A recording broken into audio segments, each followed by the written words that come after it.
amb calma, que jo l'he llegida apressuradament, abans que vostès en truquin, qüestionar la llibertat d'associació, de reunió, i inclús defineix el que és el dret de vaga.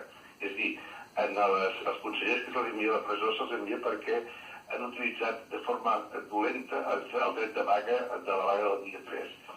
Clar, a mi, que he estudiat durant 45 anys els drets fonamentals, les llibertats públiques de tots i en tot moment, a mi haig de dir que sincerament que estic... Miri, tindré que tornar a la facultat de dret, ara ja no puc, però tornaria a estudiar si...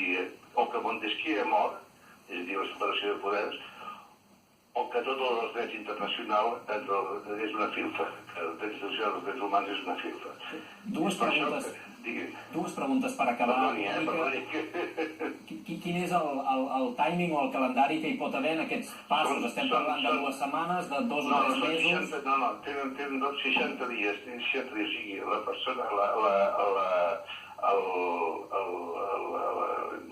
el mandat aquest, o l'ordre d'atenció europea, dona i estableix en la llei que seran 60 dies que té el jutge per prèvia audiència de l'interessat, que aporti proves i que demostri el que tinguin que demostrar, i si el jutge considera que no és suficient, pot demanar a Espanya, a l'autoritat espanyola judicial, que li aclareixi i que li aporti més dades. I si no, doncs pot prendre les decisions i té, a més, 30 dies més. O sigui que màxim podrien ser 90 dies d'aquesta disposició, o sigui, de si l'entrega o no l'entrega.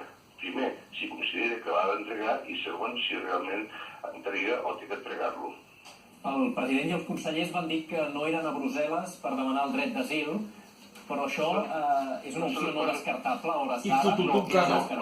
No és descartable, no és descartable. És que són dues vies diferents.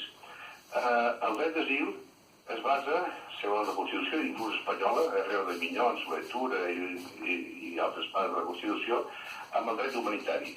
És a dir, és la protecció que dona un estat que ha firmat el conveni de Ginebra del 51 i les normes d'asil per a aquelles persones que són perseguides en el seu estat o no de residència per les seves idees, la tendència sexual, la seva cultura, la seva ideologia.